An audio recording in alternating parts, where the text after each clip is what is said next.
Abra sua Bíblia, por favor. Mateus capítulo 7. Eu vou ler apenas os primeiros versos, mas o meu foco é todo o capítulo. Eu vou tentar ser o mais objetivo, porque esse texto é um texto desafiador para você tratar em um único sermão. Capítulo 7, apenas os versos 1 a 5, e à medida que a exposição for acontecendo, a gente vai avançando na leitura. Não julgueis para que não sejais julgados, pois com o critério com que julgardes, sereis julgados.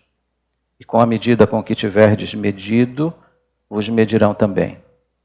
Porque tu vês o argueiro no olho de teu irmão, porém não reparas na trave que está no teu próprio? Ou como dirás a teu irmão, deixa-me tirar o argueiro do teu olho, quando tens a trave no teu? Hipócrita, tira primeiro a trave do teu olho, e então verás claramente para tirar o argueiro do olho de teu irmão. Que Deus abençoe a sua palavra. Concede-nos agora, Senhor, e eu te peço isto humildemente. Concede-nos a iluminação necessária para nos aproximarmos da tua palavra, para tirarmos dela o proveito necessário para a nossa alma. Que o Senhor trabalhe o nosso coração dentro das ênfases que Jesus trabalhou aqui. E que o Senhor alcance cada coração, segundo a tua bendita vontade. Em nome de Jesus. Amém. O texto de Mateus capítulo 7, ele é desafiador porque nós temos 8 parágrafos. E em cada parágrafo existe uma ênfase.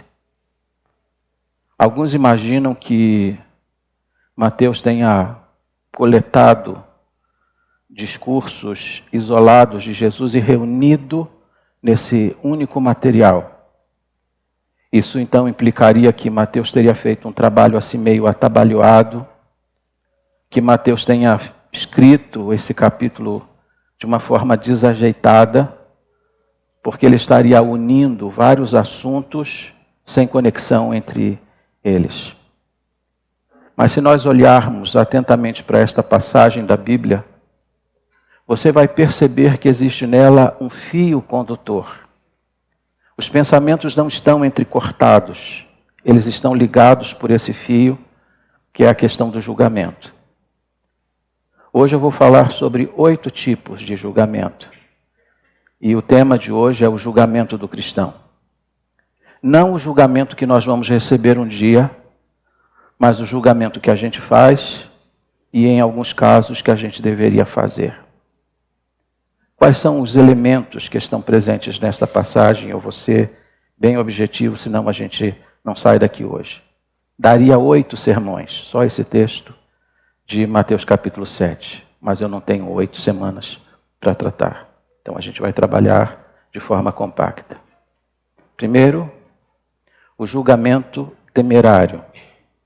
Foi o que nós lemos dos versos 1 a 5. Jesus disse, não julgueis, para que não... Nós conhecemos bem esta frase, ela é bem conhecida de todos, inclusive de quem não frequenta uma igreja evangélica. Existem alguns princípios que Jesus vai lançar aqui diante dos nossos olhos. Aliás, são 4 princípios. Eu vou pedir para projetar em tela. Primeiro, uma ordem expressa. Jesus disse, não julgueis.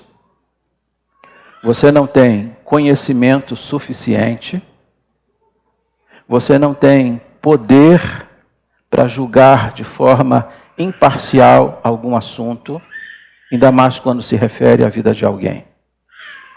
Nós somos rápidos, precipitados. Ouvimos uma história e nós já emitimos um juízo. A Bíblia diz, não julgueis. Você não conhece em profundidade aquele assunto. Você não tem poder e imparcialidade para julgar aquele assunto. Então a recomendação de Jesus é essa, não seja precipitado. Não julgue a vida de alguém.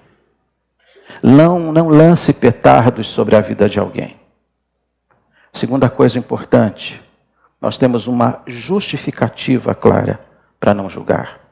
Qual é a justificativa que Jesus vai dar? Não julgueis, para que não seja julgado.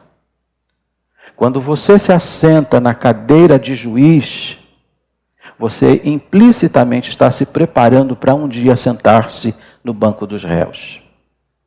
Jesus disse, se você julgar, você vai ser julgado. Então, nós temos que ter cuidado e ponderar essa questão, porque quando você se coloca na posição de juiz, você está se colocando na iminência de logo se colocar na posição de réu. Terceira coisa importante, um critério justo. Verso 2. Pois com o critério com que julgardes, sereis julgados. Qual é o critério que você usa para julgar alguém? Qual é a régua que você estabelece para julgar alguém? Porque nós somos implacáveis com os outros. Quando se refere a nós, a gente minimiza o assunto. A gente usa a semântica para tratar o assunto. Não é tão grave. O meu caso, não. Mas quando se trata dos outros, nós somos implacáveis como juízes. Nós estabelecemos um critério muito alto, muito rígido para julgar os outros.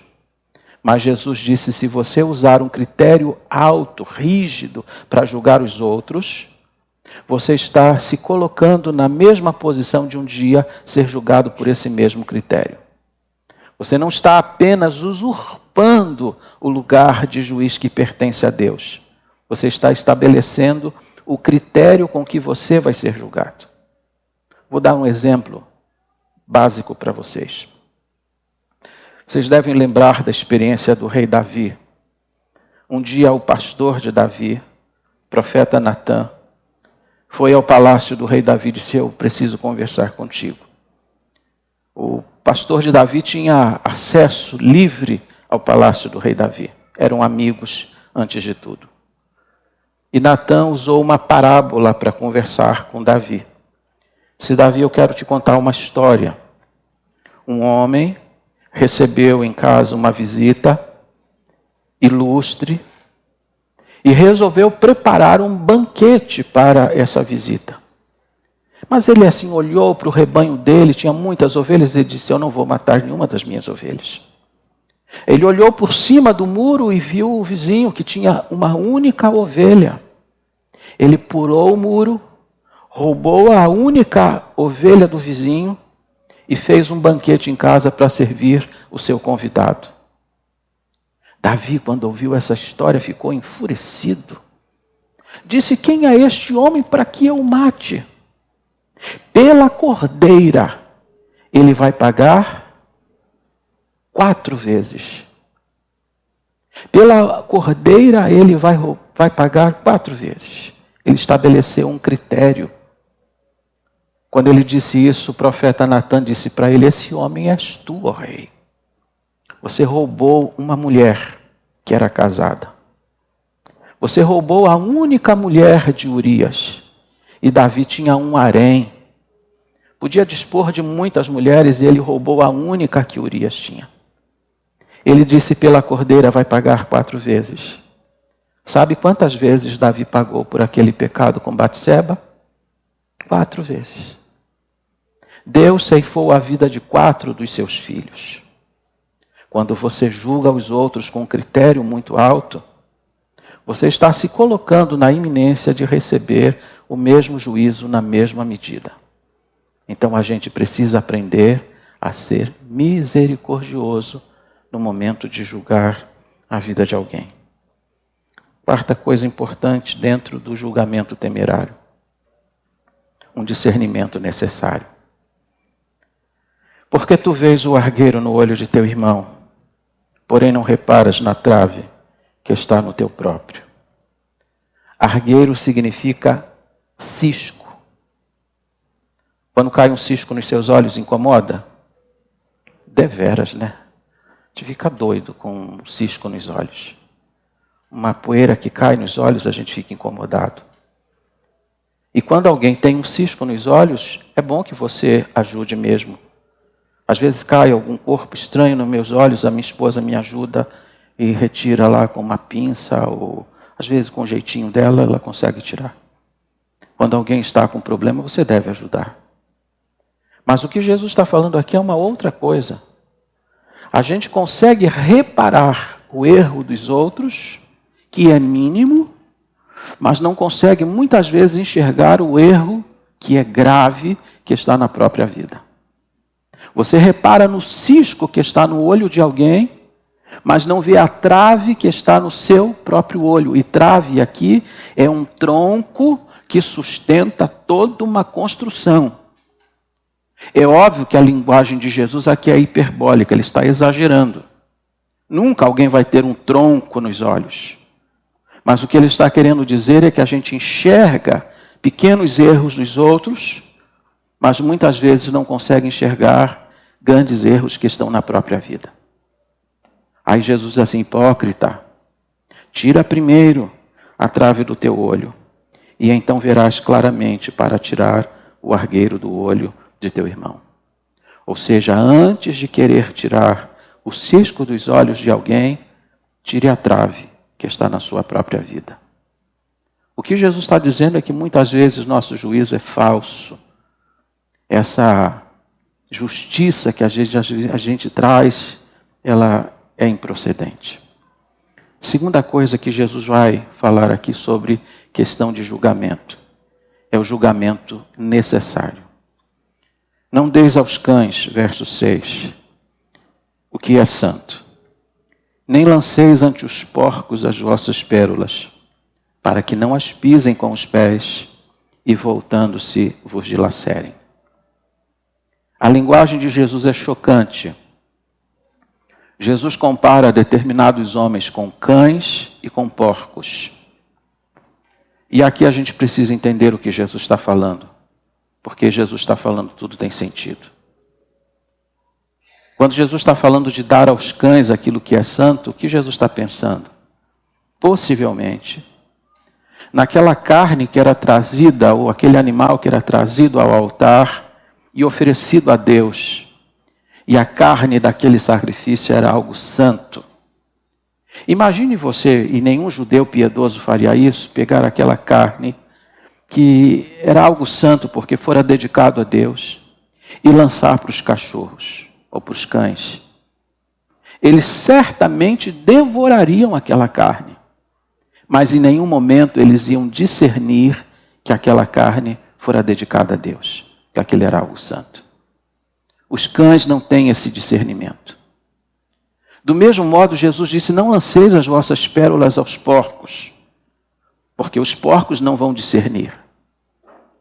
Possivelmente um porco, ao ver uma pérola, que é algo de grande valor, pode confundi-la com uma ervilha, pisar, porque acha que aquilo não tem valor. De que Jesus está falando aqui? Na patrística, os chamados pais da igreja, diziam que o que Jesus está falando aqui é que na ceia do Senhor a gente não deve dar o pão nem o vinho para os incrédulos, para os pagãos, porque não pode tomar as coisas santas e dar para aqueles que não podem discerni-las. Mas eu sou da corrente de Calvino. Calvino disse que nós não devemos dar o evangelho de forma indiscriminada para aqueles que desprezam e debocham do evangelho. Até para pregar o evangelho existe um limite. E às vezes a gente fica forçando as pessoas que não querem o evangelho, que debocham do evangelho, e explicando, tentando explicar para eles aquilo que eles desprezam. Jesus disse: tem um discernimento, tem um limite, tem uma hora que você fala assim: não adianta, aqui eu não vou mais. Porque essa pessoa, de forma deliberada, consciente, ela debocha e zomba do evangelho. E eu não posso tomar aquilo que é santo, aquilo que é precioso, para lançar aos cães e aos cachorrinhos. Terceiro julgamento que está presente nesta passagem, o julgamento das motivações. Verso 7.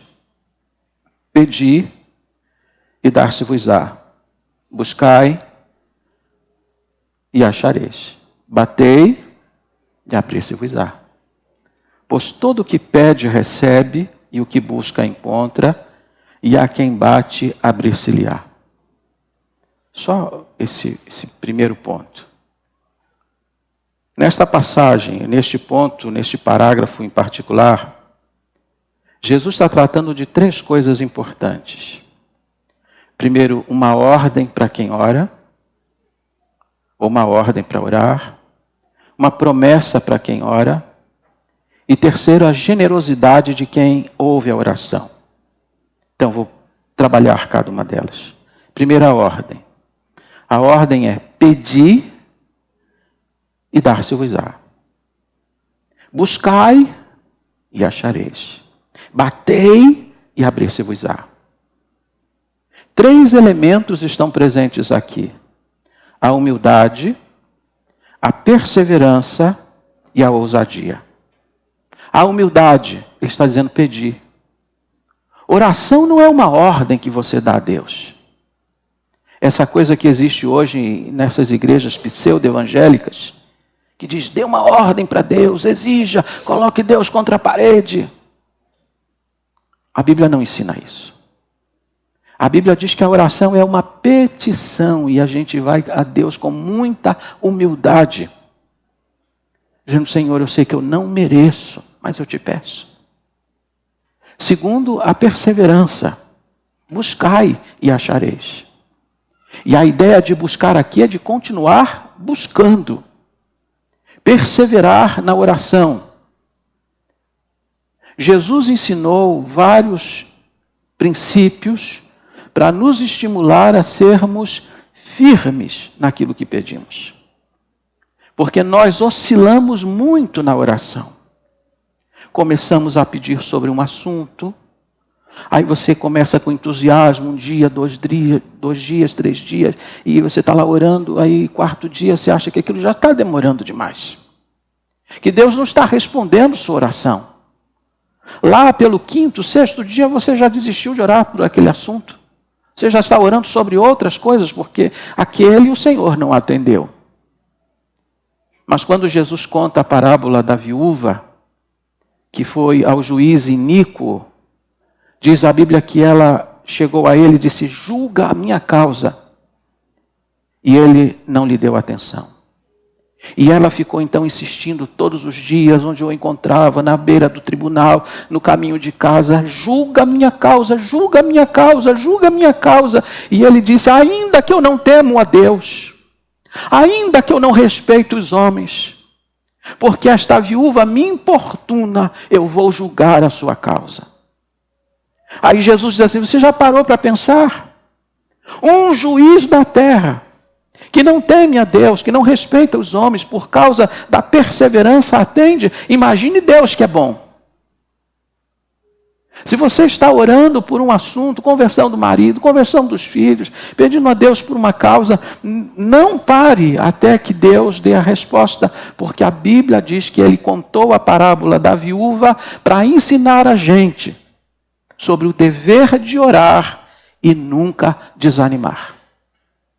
Orar é um dever, e ele disse, ele ensinou para que nós não desistamos daquilo que pedimos. E terceiro, a generosidade de quem atende. Veja o que Jesus vai dizer, verso 10. Verso 9 em diante. Ou qual dentre vós é o homem que, se porventura o filho lhe pedir pão, lhe dará pedra? Ou se lhe pedir um peixe, lhe dará uma cobra? Ora, se vós, que sois maus, sabeis dar boas dádivas aos vossos filhos, quanto mais vosso Pai que está nos céus dará boas coisas aos que lhe pedirem? Tudo quanto, pois, quereis que os homens vos façam, assim fazei vós também a eles, porque esta é a lei e os profetas. Eu tenho aqui muitos pais. Imagine seu filho chegando para você, pai, me dá uma pedra para eu comer. Você daria. Pai, me dá uma serpente para eu brincar com ela. Você daria. Jesus disse, vocês são maus. E aí quando você pensar assim, eu sou uma pessoa muito boa, lembre-se das palavras de Jesus, porque ele disse que você não é bom. Nós somos maus. Vós sois maus. Aliás, quando aquele mancebo de qualidade chegou para Jesus, disse: bom mestre, Jesus disse: por que me chamas bom? Bom somente um, que é Deus. Nós somos pessoas más. Nosso coração é mau desde a queda do Éden. Mas Jesus disse: vocês, mesmo sendo maus, são incapazes de dar um filho uma pedra em lugar de pão, uma serpente em lugar de peixe. Agora imagine Deus que é bom. Quando vocês pedem alguma coisa, Deus só dá a vocês aquilo que for bom. Porque às vezes a gente fala: Senhor, olha, tu sabes tanto que eu preciso disso. Isso vai ser para o meu bem. Deus olha assim: eu te conheço. Não é nada disso que você está falando. Graças a Deus que Deus não nos dá tudo que a gente pede. Hoje eu olho para trás e digo: graças a Deus, tanta coisa que eu pedi, tanta bobagem que eu pedi, se Deus tivesse me atendido, eu estava ferrado. Mas Deus é zeloso, Deus é um Pai muito bom. Deus é um Deus que olha lá na frente, porque eu vejo até a esquina, Deus vê depois da esquina e diz assim: eu não vou dar isso para ele não. Então, quando Deus não dá algo a você, não fique revoltado com Ele, porque Ele, como Pai, não se deixa manipular pelas suas palavras. Ele só dá aquilo que Ele sabe que vai ser para o seu bem.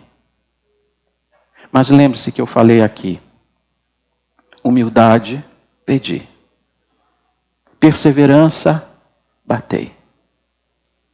Mas Ele disse algo mais. Aliás, buscai perseverança e batei, ousadia.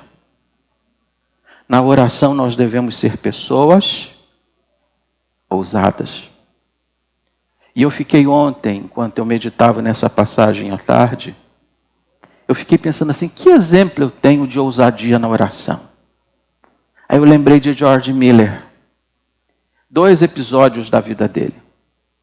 Há um livro que eu tenho em minha biblioteca que tem como título 50.000 orações respondidas.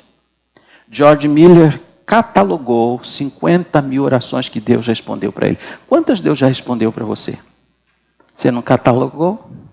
Você ia poder escrever um livro. Talvez não 50.000, mas quem sabe 5.000, 1.000. Ele catalogou 50.000. E eu lembrei de 2 orações que Deus respondeu para ele. A primeira, quando ele tinha um compromisso em Londres, ele entrou no navio. Em 2, 3 dias ele chegaria a Londres. Mas de repente, tudo se fechou. Neblina, não se conseguia olhar o horizonte. E então o navio, por segurança, começou a trafegar no mar com uma certa lentidão, porque precisavam ter cuidado. Então George Miller procurou o comandante do navio e disse: olha, eu tenho um compromisso em Londres. Nunca quebrei um compromisso meu. E o comandante disse: eu não tenho condições, nós não temos visibilidade, não existe segurança. Então a gente precisa ir assim com muito cuidado. E disse para ele: senhor George Miller, o senhor nunca quebrou um compromisso, vai ser a primeira vez. Ele disse: não, eu conheço meu Deus. Vou fazer uma oração agora. No convés do navio, na presença de todos, ele disse: Senhor, eu nunca quebrei um compromisso. O teu servo precisa chegar a Londres, tal hora, tal dia, porque eu preciso pregar a tua palavra ali. Quando ele abriu os olhos, não tinha mais nenhum nevoeiro, e o navio pôde singrar os mares.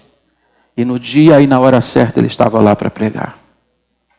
Ousadia na oração.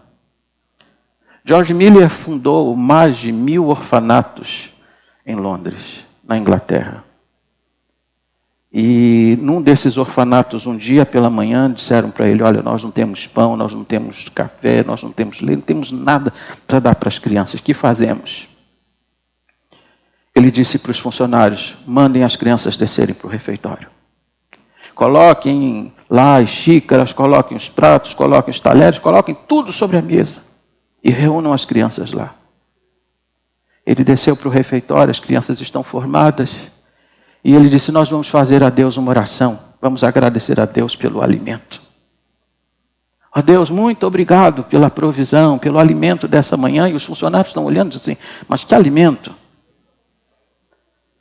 Ele não havia terminado a oração e alguém bateu a porta. Vai atender. É o padeiro. O padeiro disse, eu vim aqui trazer hoje a primeira fornada da padaria. Não consegui dormir essa noite pensando nas crianças e eu resolvi dar o pão. Já tinha pão sobre a mesa. Aí ele voltou para orar, agradecer a Deus pela provisão, a porta bate de novo. Agora é o leiteiro. A roda da carroça havia quebrado. Se ele não doasse o leite, tudo ia se perder. Agora tinha pão e leite sobre a mesa. Ousadia na oração. Bata. E a porta vai se abrir. Jesus está dizendo para a gente olhar para as motivações do nosso coração. E ele termina com a regra áurea, no verso 12. Tudo quanto, pois, quereis que os homens vos façam, assim fazei vós também a eles, porque esta é a lei e os profetas. Em tese, porque eu preciso ser objetivo. O que Jesus está dizendo é, não dê aos homens aquilo que eles merecem. Dê aos homens aquilo que você gostaria de receber. Você daria alguma coisa ruim para você? Não, você só daria coisa boa. Então dê, mesmo que as pessoas não mereçam. E Jesus disse, esta é a lei e os profetas. Quando você fizer isso, você vai cumprir a lei. Quarto julgamento. O julgamento do caminho. Ou dos caminhos. Quando eu era menino, eu ouvia muitas pregações desses dois versos. Praticamente ninguém prega mais sobre os dois caminhos. Entrai pela porta estreita, largue a porta, espaçoso o caminho que conduz para a perdição. E são muitos os que entram por ela. Porque estreita é a porta e apertado o caminho que conduz para a vida, e são poucos os que acertam com ela. Quantos caminhos existem? 2. Um começa com uma porta estreita, apertada, indicando que se você quiser trilhar por ela, você vai ter que deixar a bagagem para trás. Nesse caminho não cabe a bagagem, só cabe você. Aí você vai ter que deixar bebida, vai ter que deixar cigarro, vai ter que deixar prática, vai ter que deixar pecados, você vai ter que renunciar muita coisa na sua vida. Sabe por que esse tipo de pregação não é feito hoje nas nossas igrejas? Porque isso aqui é radical demais. Bom é quando diz assim para o povo, você pode seguir Jesus, continua com a sua vida, que Jesus aceita você, Jesus ama você, mas Jesus disse, não, senhores. O caminho que conduz à vida começa com uma porta estreita, um caminho apertado, acidentado, no qual muitas vezes você vai andar solitariamente. Porque existe uma porta larga, um caminho espaçoso. E Jesus disse que são muitos os que entram por ele. E aí você pode levar tudo o que você quiser. Mas lembre-se, o final é o quê? A morte, a perdição. E Jesus disse que aquele que entra pela porta estreita, que anda pelo caminho apertado, no final encontra a vida. São 2 escolhas, então você precisa julgar bem o caminho que você está trilhando. E aqui, antes de eu pular para o meu ponto 5º, ou você está no caminho largo, ou você está no caminho estreito. Não existe uma terceira via pelo qual você pode caminhar e aí você escolhe depois para onde você vai. Vocês lembram daquele quadro, Os Dois Caminhos? Quem lembra? Quem tem mais de 50 lembra. Quem diz que lembra já está denunciando a idade. E aqui, só um testemunho rapidinho, porque eu estou com medo da hora. Aquilo que você coloca na sua casa como decoração, isso grava na mente dos seus filhos. Eu era menino mesmo, ainda sou pequeno, né? Mas eu era mais pequeno, menorzinho. E aí, na casa de minha tia tinha aquele quadro da Arca de Noé, tinha um quadro sobre os 2 caminhos, mostrando uma multidão no caminho largo e algumas pessoas no caminho estreito. Hoje eu tenho quase 60 anos, 58 anos de idade, não me esqueço daqueles quadros. Ou seja, aquilo que a gente coloca na decoração da casa, isso influencia a vida dos filhos para sempre. É por isso que Deuteronômio 6, de 4 a 9 diz, nos umbrais da tua casa. Porque aquilo que a gente coloca em casa, um quadro que seja, uma frase que seja, só Jesus Cristo, isso, você pode pensar que aquilo só está lá, mas aquilo vai entrando na cuca da criança como entrou na minha. Só que hoje, com o conhecimento teológico que eu tenho, eu reconheço que aquele quadro que era da casa presbiteriana, o quadro dos dois caminhos, ele tem um erro teológico muito grave. Porque lá no quadro mostra os dois caminhos, e antes dos dois caminhos um homem decidindo para qual caminho ele vai seguir. Esse é o erro. Não existe ninguém que esteja antes e fora dos dois caminhos. Ou você já está no caminho estreito, ou você já está no caminho largo. Em que caminho você está? Quinto lugar, o julgamento dos falsos profetas. Acautelai-vos dos falsos profetas, que se vos apresentam disfarçados em ovelhas, mas por dentro são lobos roubadores. Pelos seus frutos os conhecereis. Colhem-se porventura uvas de espinheiros, ou figo dos abrolhos. Assim toda árvore boa produz bons frutos, porque a árvore má produz frutos maus. Não pode a árvore boa produzir frutos maus, nem a árvore má produzir frutos bons. Toda árvore que não produz bom fruto é cortada e lançada ao fogo. Assim, pois, pelos seus frutos os conhecereis. Nós estamos vivendo um verdadeiro fenômeno no Brasil. Segundo as últimas pesquisas do IBGE, nós temos hoje mais de 26 milhões de evangélicos nas igrejas. De acordo com essa mesma pesquisa, se tudo caminhar do jeito que caminha, em 2030, os evangélicos serão a maior expressão religiosa no Brasil. Ou seja, está havendo um crescimento explosivo. Esse é um fenômeno que está sendo estudado no mundo inteiro. E o mundo inteiro olha para o Brasil e diz, está acontecendo um avivamento no Brasil. Mas nós que conhecemos o Evangelho, sabemos que o que está acontecendo aqui não é avivamento coisa alguma. Porque a pergunta é essa, que tipo de evangelho é esse que está prosperando nas igrejas? Que tipo de pregação está sendo feita nessas igrejas? Que tipo de oferta está sendo feita nessas igrejas? É o evangelho da cruz? É o evangelho do caminho apertado? Ou é o evangelho das facilidades? É o evangelho da prosperidade? Você entra agora, daqui a pouco você está rico, como se o evangelho fosse uma caixa mágica. Você abre e de repente você encontra tesouros. O que está florescendo no Brasil não é o evangelho, mas um outro evangelho. O que está florescendo no Brasil é um falso evangelho, que está levando muitos para a perdição.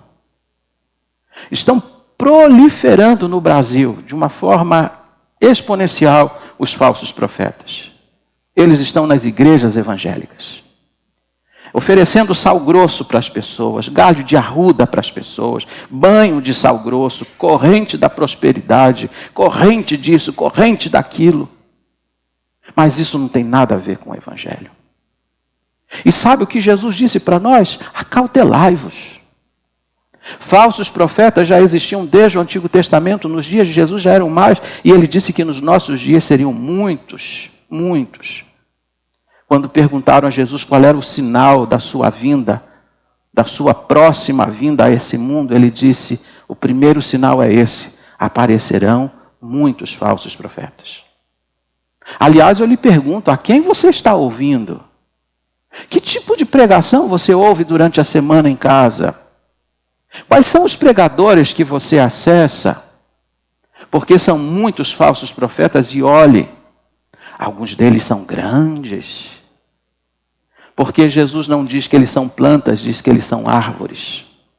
Seus ministérios cresceram, são frondosos, têm folhas, impressiona quem olha.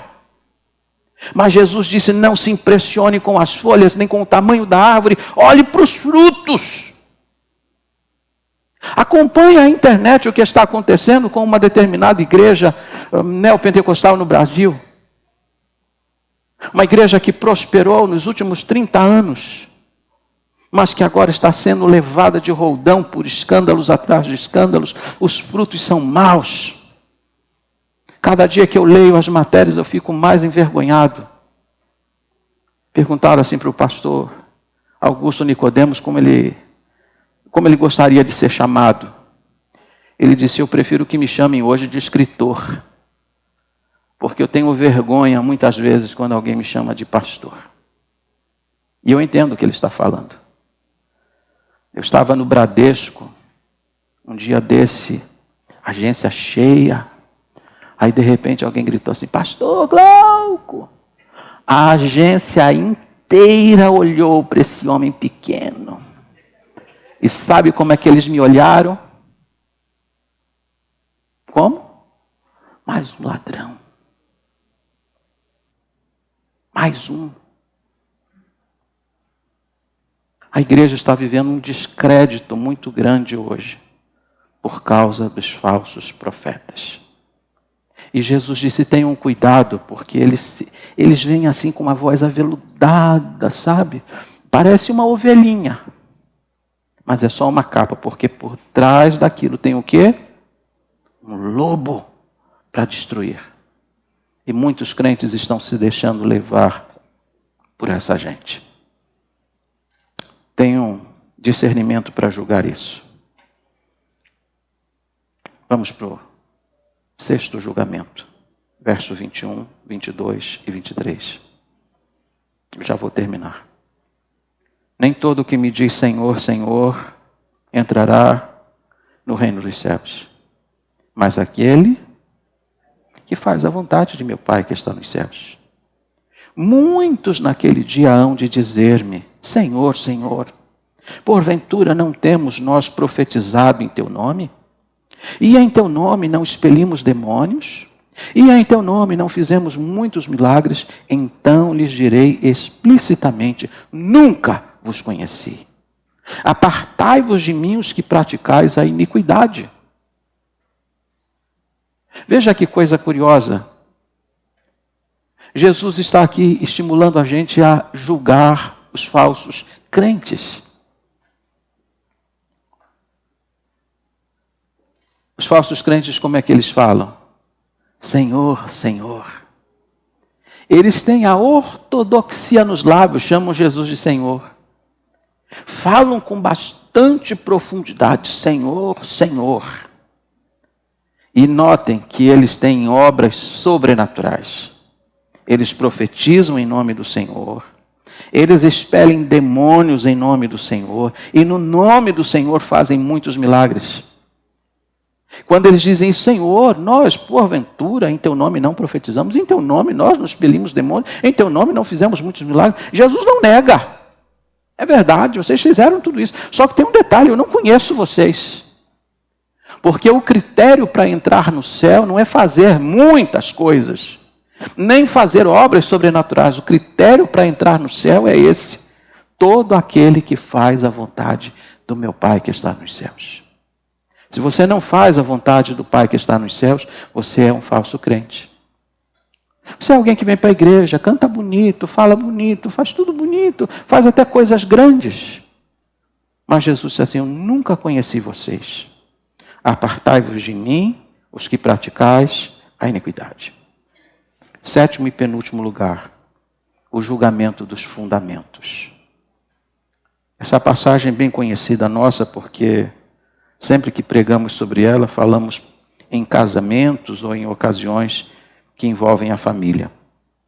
Todo aquele, pois, que ouve estas minhas palavras, verso 24, e as pratica, será comparado a um homem prudente que edificou a sua casa sobre a rocha. Verso 26, e todo aquele que ouve estas minhas palavras e não as pratica, será comparado a um homem insensato que edificou a sua casa sobre a areia. Jesus está terminando o Sermão do Monte. Jesus havia pregado sobre muitos assuntos no Sermão do Monte. E quando ele está terminando, concluindo o sermão, ele vai falar sobre 2 tipos de ouvintes. Aquele que apenas ouve e não pratica, e aquele que ouve e põe em prática. E ele vai comparar os 2 ouvintes a 2 tipos de construtores. O construtor que edifica uma casa sobre a rocha e o construtor que edifica uma casa sobre a areia. E notem que ambos edificam, ambos constroem, mas só um tem fundamento. Tudo aquilo que você quiser construir para durar para a eternidade precisa de um bom fundamento. E Jesus disse que o fundamento é esse, é ouvir a palavra de Deus e colocá-la em prática.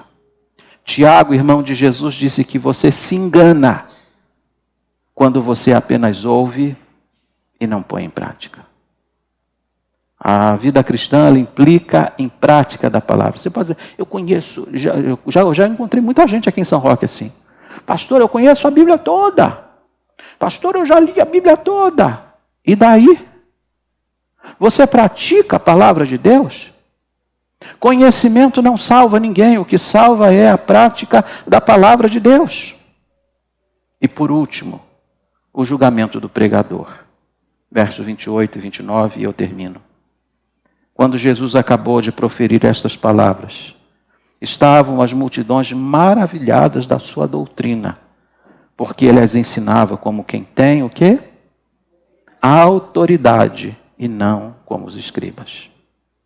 Quando Jesus acabou de pregar, a multidão estava extasiada. Imagine ouvir Jesus pregando. Você já parou para pensar sobre isso? Ele que é a própria palavra de Deus encarnada. João abre seu evangelho, o prólogo do evangelho de João era este. E o verbo se fez carne. A palavra de Deus se encarnou. Imagine aquele que é a própria palavra pregando. Aquele que é a verdade, porque ele disse, eu sou o caminho, a verdade, a vida. A própria verdade pregando. Não tinha como a multidão não ficar maravilhada. E diz a Bíblia o motivo pelo qual a multidão estava maravilhada. Porque ele ensinava como quem tem o quê? Autoridade. Primeiro, porque ele vivia aquilo que ele pregava. Segundo, porque ele se apresenta como alguém que tem autoridade para interpretar de forma correta a palavra de Deus. As multidões ficaram maravilhadas, como nós também ficamos maravilhados ante o ensino dele. Mas o ensino dele não está aqui apenas para a gente admirar. O ensino dele está aqui para a gente praticar. Então vamos começar a fazer isso. Tendo cuidado com os julgamentos que a gente faz. Tendo cuidado em não oferecer as coisas santas para quem não pode admirá-las. Tendo cuidado em orar com confiança e perseverança e ousadia. Tendo cuidado para não trilharmos caminho largo que conduz à perdição. Tendo cuidado para não ouvir falsos profetas, mas observarmos aqueles cujos frutos são bons. Dr. John Stott disse que para você identificar um falso profeta, você tem que aplicar aquilo que ele chama de o exame doutrinário, a prova doutrinária. O que ele ensina está correto, está de acordo com a Bíblia? Quais são os frutos da vida dele? Qual a influência que ele traz para os seus ouvintes? Eu disse aqui no dia do pastor que eu havia ganho o meu dia, porque logo pela manhã um jovenzinho da igreja me mandou uma mensagem. Disse o que o Senhor está pregando, está influenciando a minha vida. A minha vida está sendo influenciada pela sua vida. E isso é uma prova de ser uma árvore cujos frutos são bons. Tenha cuidado também para ouvir a palavra de Deus e colocá-la em prática e não ser um ouvinte insensato que edifica uma casa sobre a areia. Que o Senhor nos dê a graça de cumprirmos o Sermão do Monte, porque se o fizermos, nós estaremos entre aqueles que vão herdar a vida eterna. Fiquemos em pé. Vamos orar. Ó Deus, nós te somos gratos por nos ter incluído nos teus planos, por nos ter inserido na tua igreja. E obrigado por essa igreja que tem o firme compromisso de anunciar tão somente a tua palavra com fidelidade. Obrigado porque nesse púlpito nós não inventamos palavra. Nós não modificamos a palavra. Nós não torcemos a tua palavra.